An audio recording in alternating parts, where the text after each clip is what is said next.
साहब तुसी जो एहसन साहब गल कर रहे हैं कि पंजाब हुकूमत ये सब जड़ा गुडी गुडी है सब अच्छा है तुसी की कह रहे हो इस बारे जी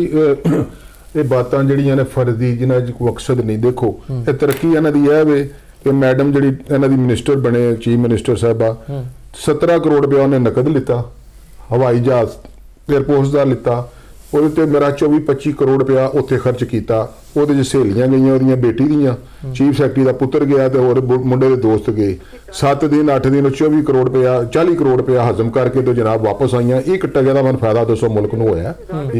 ਇੱਥੇ ਖਮੋਸ਼ ਤੁਸੀਂ ਆਪਣੀ ਗੱਲ ਜਾਰੀ ਰੱਖੋ ਦੂਸਰੇ ਨੰਬਰ ਤੇ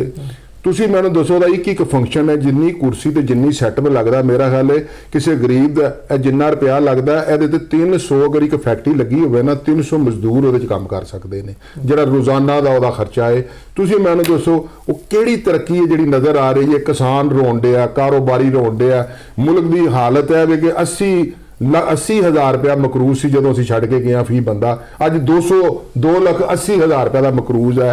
ਉਹਦਾ ਜਿਹੜਾ ਰੁਪਈਆ ਇੰਨਾ ਕਿ ਸਾਡੇ ਤੇ ਚੜ ਗਿਆ ਕਿ ਅਸੀਂ ਤਾਂ ਸੂਦ ਦੇਣ ਤੋਂ ਤੰਗ ਆ ਸਾਡਾ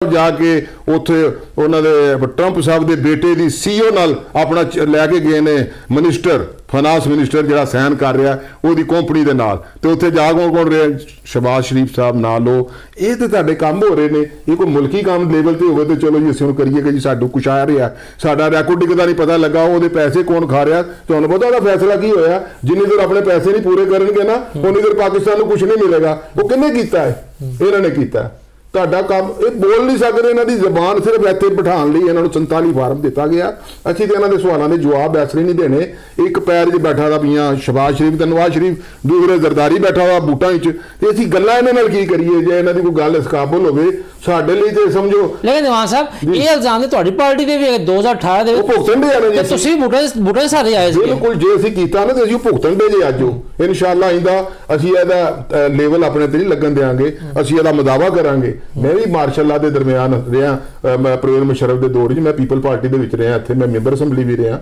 ਲੇਕਿਨ ਉਹ ਬਦਦਿਆਨਤ ਨਹੀਂ ਸੀ ਜੇ ਪ੍ਰਵੇਜ਼ ਮੁਸ਼ਰਫ ਮੈਂ ਤੁਹਾਨੂੰ ਅੱਜ ਵੀ ਦੱਸ ਦਿਆਂ ਉਹ ਹੈ ਜ਼ਰੂਰ ਸੀ ਮੁਲਕ ਲਈ ਉਹਨੇ ਬੜੀ ਤਰੱਕੀ ਕੀਤੀ ਇਹਨਾਂ ਨੇ ਤਰੱਕੀ ਕੀ ਕੀਤੀ ਤੇ ਸਾਰੇ ਚੋਰ ਰਲੇ ਨੇ ਡਾਕੂ ਰਲੇ ਨੇ ਸਾਰੇ ਇਹਨਾਂ 'ਚ ਕਿਹੜਾ ਬੰਦਾ ਜਿਹੜਾ ਮਨੀ ਲਾਂਡਰਰ ਨਹੀਂ ਜਾਏਗਾ ਕੱਲ ਉਹ ਸਾਗਦਾਰ ਦੇ ਦੇਖਿਆ ਲੋਕਾਂ ਨੇ ਉੱਥੇ ਕੀ ਹਾਲ ਹੋਇਆ ਉਹਦਾ ਇਹਨਾਂ ਦਾ ਹਾਲ ਅੱਲਾ ਦੀ ਕਸਮ ਕੌਮ ਇਹਨਾਂ ਨੂੰ ਜ਼ਿੰਦਾ ਨਹੀਂ ਛੱਡੇਗੀ ਜੋ ਇਹਨਾਂ ਨੇ ਕਰਤੂਤ ਕਰ ਰਹੇ ਨੇ ਨਾ ਲੁੱਟਣ ਦੇ ਮੁਲਕ ਨੂੰ ਇਸ ਹਿਸਾਬ ਨਾਲ ਥੱਲੇ ਲਿਜਾ ਰਹੇ ਨੇ ਉਸ ਦੀ ਮਈਸ਼ਤ ਨੂੰ ਦੇਖੋ ਤੁਹਾਡਾ ਜ਼ਰਾਤ ਬਿਲਕੁਲ ਤਬਾਹ ਹੋ ਗਈ ਹੈ 2200 रुपए की कणक सारे को लै ली इसलिए 4500 रुपए रेट कर दिता ये कल आनी इन्होंने फिर नहीं खरीद करनी जी आई ने मना किया उन्हें 4200 रेट कर दिता सिंध वाले ने उन्हें कहना सानू मरकज ने मना कर दिता ये सारे चोर कुत्ती रले दे ने इन्हों को ना फायदा होना जे कौम नू ना होना जे जिम्मेदार नू ना आम आवाम 14 रुपए यूनिट तो 17 रुपए यूनिट 32 ਅਸੀਂ ਦਿੰਦੇ ਸੀ ਜੇ ਅੱਜ 84 रुपए रेट जे और हाले भी कहते ने सानू नुकसान हो रहा ਵੀ ਤੁਹਾਨੂੰ ਅੱਲਾ ਹੀ ਆਹੋ ਦੇ ਤੁਹਾਡੇ ਬੈਠਿਆਂ ਫਾਇਦਾ ਤੇ ਨਜ਼ਰ ਆ ਹੀ ਨਹੀਂ ਰਿਹਾ ਮੁਸਬਤ ਇਸ਼ਾਰੀਏ ਕਿੱਥੇ ਨੇ ਇਹਨਾਂ ਦੇ ਮੈਨੂੰ ਉਹ ਦੱਸਣ ਕਿ ਲੈ ਜੀ ਸਾਡੀ ਅਸੀਂ 5.78 ਤੇ ਛੱਡ ਕੇ ਗਏ ਸਾਂ ਸਾਡੀ ਜਾ ਰਹੀ ਸੀ 10-10 ਲੱਖ ਰੁਪਏ ਹਰ ਬੰਦੇ ਦੀ ਜੇਬ ਵੀ ਸੀ ਜਿਹੜਾ ਬਿਮਾਰ ਹੁੰਦਾ ਸੀ ਬੱਚਾ ਹੋਣਾ ਕਿਸੇ ਬੇਟੀ ਦਾ ਉਹਦਾ ਵੀ ਕੰਮ ਹੋਰ ਇਲਾਜ ਸਾਰੇ ਅਸੀਂ ਲੋਕਾਂ ਨੂੰ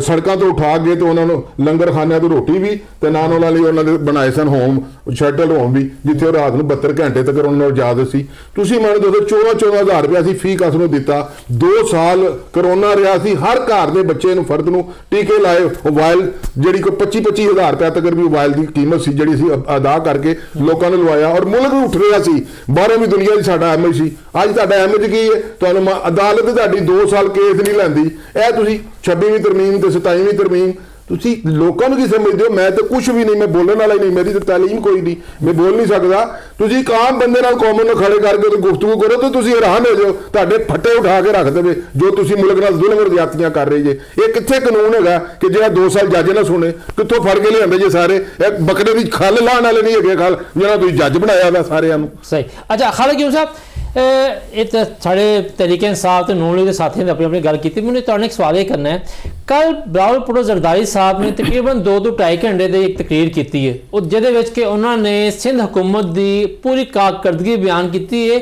ਇਹ ਇਸ ਵਾਸਤੇ ਗੈਰ ਮਾਮੂਲੀ ਹੈ ਕਿ ਦੇਖੋ ਕੁਝ ਅਰਸੇ ਤੋਂ ਗੱਲਾਂ ਚੱਲ ਰਹੀਆਂ ਨੇ कि पीपल्स पार्टी दोबारा कोशिश कर रही है कि अगर कोई तब्दीली आनी है हुकूमत के अंदर तो बाबर भुट्टो जरदारी साहब जोड़े हैं वो वास्ते एक मजबूत जोड़े उम्मीदवार होने ये वास्ते पंजाब च मेहनत कर रहे हैं पंजाब जो ਉਹਨਾਂ ਦਾ ਜ਼ਾਹਰੀ ਗੱਲ ਹੈ ਉਸ ਤਰ੍ਹਾਂ ਹਜੇ ਸਟੇਕਸ ਨਹੀਂ ਹੈ, ਮਜ਼ਬੂਤੀ ਨਹੀਂ ਹੈ। ਲੇਕਿਨ ਕੱਲ ਜਿਹੜੀ ਉਹਨਾਂ ਨੇ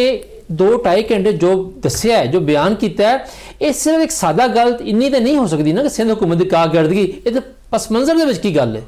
ਅੱਛਾ, ਇਹ ਤੁਸੀਂ ਦੁਰਸਤ ਫਰਮਾਇਆ ਕਿ ਇਹ ਕੋਈ ਸਾਦਗੀ ਵਾਲੀ ਗੱਲ ਨਹੀਂ। ਉਹਦੀ ਵਜ੍ਹਾ ਇਹ ਵੇ ਕਿ ਸਭ ਤੋਂ ਵੱਡੀ ਤੇ ਵਜ੍ਹਾ ਇਹ ਜੇ ਕਿ ਪੀਪਲਸ ਪਾਰਟੀ ਨੂੰ ਹਮੇਸ਼ਾ ਇਹ ਤਾਨੇ ਮਾਰੇ ਜਾਂਦੇ ਸਨ, ਹਮੇਸ਼ਾ ਉਹਨਾਂ ਤੇ ਇਤਰਾਜ਼ ਕੀਤਾ ਜਾਂਦਾ ਸੀ, ਔਰ ਕਿ ਇਹ ਜੀ 17 ਸਾਲ ਤੋਂ ਸਿੰਧ ਹੁਕੂਮਤ ਉਹਨਾਂ ਦੇ ਕੋਲ ਹੈ, ਲੇਕਿਨ ਉੱਥੇ ਕੋਈ ਤਰੱਕੀ ਨਹੀਂ ਹੋ ਰਹੀ, ਕੋਈ ਡਿਵੈਲਪਮੈਂਟ ਨਹੀਂ ਹੋ ਰਹੀ, ਔਰ ਕੋਈ ਕੰਮ ਨਹੀਂ ਹੋ ਰਹੇ। ਤੇ ਇੱਕ ਤੇ ਵਜ੍ਹਾ ਇਹ ਸੀ, ਔਰ ਜਿਹਦੀ ਵਜ੍ਹਾ ਤੋਂ ਉਹਨਾਂ ਫੈਸਲਾ ਕੀਤਾ ਕਿ ਅਸੀਂ ਇਹ ਬਰੀਫਿੰਗ ਜਿਹੜੀ ਹੈ ਇਹ ਕਰਾਚੀ ਦੇ ਵਿੱਚ ਵੀ ਦੇ ਸਕਦੇ ਹਨ, ਸਿੰਧ 'ਚ ਵੀ ਦੇ ਸਕਦੇ ਹਨ, ਲੇਕਿਨ ਉਹਨੂੰ ਉਹਨਾਂ ਇਸਲਾਮਾਬਾਦ ਦੇ ਵਿੱਚ ਇਹ ਬਰੀਫਿੰਗ ਦੇਣ ਦਾ ਫੈਸਲਾ ਕੀਤਾ ਗਿਆ, ਜਿਹਦੀ ਇੱਕ ਵੱਡੀ ਵਜ੍ਹਾ ਇਹ ਵੀ ਸੀ ਕਿ ਜਿਹੜਾ ਸੀ ਹੁਣ ਸਫਾਰਤਕਾਰ ਤੇ ਜਿਹੜੇ ਨੇ ਉਹ ਤੇ ਕਰੋੜਾਂ ਰੁਪਏ ਲਾ ਕੇ ਤੁਸੀਂ ਕਰਾਚੀ ਨਹੀਂ ਸੋ ਖੜ ਸਕਦੇ, ਜਹਾਜ਼ਾਂ 'ਚ ਬਿਠਾ ਬੜੇ ਵੱਡੀ ਤਾਦਾਦ ਲੋਕ ਬੈਠੇ ਹੋਏ ਸੀ ਗੈਰ ਮੁਲਕੀ ਸਫਾਰਤਕਾਰ। ਇਹ ਜਿਹੜਾ ਸਫਾਰਤਕਾਰ ਸਨ ਜਿਹੜੇ, ਔਰ ਜਿਹੜੇ ਇੰਟਰਨੈਸ਼ਨਲ ਡੋਨਰ ਏਜੰਸੀਆਂ ਸਨ, ਔਰ ਤੁਹਾਨੂੰ ਪਤਾ ਹੈ ਕਿ ਸਿੰਧ ਦੇ ਵਿੱਚ ਇੱਕ ਜਿਹੜਾ 2022 ਦਾ ਸੈਲਾਬ ਆਇਆ ਸੀ ਰਿਜ਼ਵਾਨ ਸਾਹਿਬ, ਉਹਦੇ ਵਿੱਚ ਬਹੁਤ ਵੱਡੀ ਤਬਾਹੀ ਹੋਈ ਸੀ। ਉਸ ਤਬਾਹੀ ਦੇ ਵਿੱਚ ਜਿਹੜਾ ਲੋਕਾਂ ਦੇ ਘਰ ਵੀ ਰੁੜ ਗਏ ਸਨ, ਹਲਾਕਤਾਂ ਵੀ ਵੱਡੇ ਪੈਮਾਨੇ ਤੋਂ ਹੋਈਆਂ ਸਨ। ਤੇ ਸਿੰਧ ਦੇ ਵਿੱਚ ਜਿਹੜੀ ਸਿੰਧ ਹੁਕੂਮਤ ਹੈ ਉਹਨਾਂ ਦਾ ਦਾਅਵਾ ਹੈ, ਇਹ ਮੈਂ ਗੱਲ ਨਹੀਂ ਕਰਦਾ, ਉਹਨਾਂ ਦਾ ਦਾਅਵਾ ਹੈ ਕਿ ਦੁਨੀਆ ਦਾ ਸਭ ਤੋਂ ਵੱਡਾ ਜਿਹੜਾ ਹਾਊਸਿੰਗ ਦਾ ਮਨਸੂਬਾ ਉਹ ਸਿੰਧ 'ਚ ਚੱਲ ਰਿਹਾ। ਆਪਾਂ ਕਿੰਨੇ ਹਜ਼ਾਰ ਘਰ ਜਿਹੜੇ ਹੈ ਨੇ, 21 ਲੱਖ ਘਰ ਜਿਹੜੇ ਨੇ ਉਹ ਉੱਥੇ ਬਣਾ ਰਹੇ ਨੇ, ਔਰ ਉਹਦੇ ਵਿੱਚੋਂ ਇਹ ਵੀ ਕਹਿੰਦੇ ਨੇ ਕਿ ਕੋਈ 5.5-6 ਲੱਖ ਘਰ ਜਿਹੜਾ ਉਹ ਹੈਂਡਓਵਰ ਵੀ ਹੋ ਗਿਆ। ਬੜਾ ਵੱਡਾ ਘਰ ਬੇਸ਼ੱਕ ਉਹ 2-2 ਕਮਰਿਆਂ ਦੇ ਨੇ, ਛੋਟੇ ਨੇ, ਲੇਕਿਨ ਉਹ ਘਰ ਜਿਹੜੇ ਨੇ ਦਾਤੀ ਇਲਾਕਿਆਂ 'ਚ ਉਹ ਬਣਾ ਕੇ ਦੇ ਰਹੇ ਨੇ। ਇਹ ਜਿਹੜਾ ਮਨਸੂਬਾ ਹੈ ਨਾ, ਤੁਹਾਨੂੰ ਪਤਾ ਜਦੋਂ ਬਿਲਾਵਲ ਭੁੱਟੋ ਵਜ਼ੀਰ ਖਾਰਜਾ ਸੀ ਤੇ ਉਹ ਦੁਨੀਆ ਦੇ ਜਿਹੜੇ ਮੁਲਕਾਂ 'ਚ ਜਾਂਦਾ ਸੀ, ਉੱਥੇ ਫੰਡ ਰੇਜ਼ਿੰਗ ਦੀ ਗੱਲ ਵੀ ਕਰਦਾ ਸੀ, ਤੇ ਉਹਦੀ ਜਿਹੜਾ ਇਹਦੇ ਵਿੱਚ ਜਿਹੜਾ ਵਰਲਡ ਬੈਂਕ ਹੈ ਉਹਨੇ ਵੀ ਫੰਡਿੰਗ ਕੀਤੀ ਇਸ ਮਨਸੂਬੇ 'ਚ, ਏਸ਼ੀਅਨ ਡਿਵੈਲਪਮੈਂਟ ਬੈਂਕ ਜਿਹੜਾ ਉਹਨੇ ਵੀ ਫੰਡਿੰਗ ਕੀਤੀ ਹੈ, ਇਸਲਾਮਿਕ ਡਿਵੈਲਪਮੈਂਟ ਬੈਂਕ ਨੇ ਵੀ ਫੰਡਿੰਗ ਕੀਤੀ ਹੈ, ਤੇ ਕਈ ਹੋਰ ਜਿਹੜੇ ਮਾਲੀਆਤੀ ਇੰਟਰਨੈਸ਼ਨਲ ਅਦਾਰੇ ਔਰ NGOs ਨੇ ਉਹਨਾਂ ਦੀ ਵੀ ਉਹਦੇ ਵਿੱਚ ਇਨਵੈਸਟਮੈਂਟ ਹੈ। ਇਸ ਵਾਸਤੇ ਵੀ ਜਿਹੜੇ ਡੋਨਰ ਸਨ ਉਹਨਾਂ ਨੂੰ ਵੀ ਜਾ ਕੇ ਇਸਲਾਮਾਬਾਦ ਦੱਸਿਆ ਗਿਆ ਕਿ ਤੁਹਾਡੇ ਪੈਸੇ ਸਹੀ ਲੱਗ ਰਹੇ ਨੇ। ਔਰ ਦੂਸਰਾ ਸਭ ਤੋਂ ਵੱਡੀ ਗੱਲ ਇਹ ਸੀ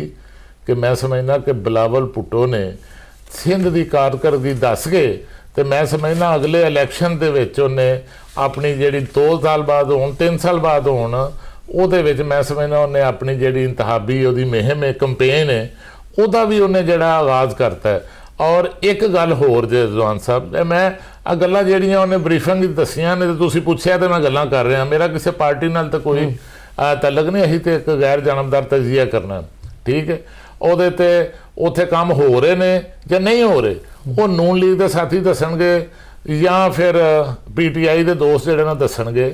ਜਿਹੜਾ ਸਿਹਤ ਦਾ ਜੇ ਕੰਮ ਹੈ ਨਾ, ਉਹ ਵੀ ਸਿੰਧ ਦੇ ਵਿੱਚ ਬੜਾ ਜ਼ਬਰਦਸਤ ਕੰਮ ਹੈ। ਸਿੰਧ ਦੇ ਵਿੱਚ ਉਹਨਾਂ ਬੇਸ਼ੱਕ ਹੋਰ ਕਿਸੇ ਸ਼ੋਬੇ 'ਚ ਕੰਮ ਕੀਤਾ ਜਾਂ ਨਹੀਂ ਕੀਤਾ ਸਾਨੂੰ ਨਹੀਂ ਪਤਾ, ਲੇਕਿਨ ਹੈਲਥ ਦੇ ਸ਼ੋਬੇ ਦੇ ਵਿੱਚ ਉਹਨਾਂ ਬੜੇ ਹਸਪਤਾਲ ਬਣਾਏ ਨੇ, ਔਰ ਬਿਲਾਵਲ ਭੁੱਟੋ ਨੇ ਉੱਥੇ ਆਦਾਤੋ ਸ਼ੁਮਾਰ ਵੀ ਦਿੱਤੇ ਨੇ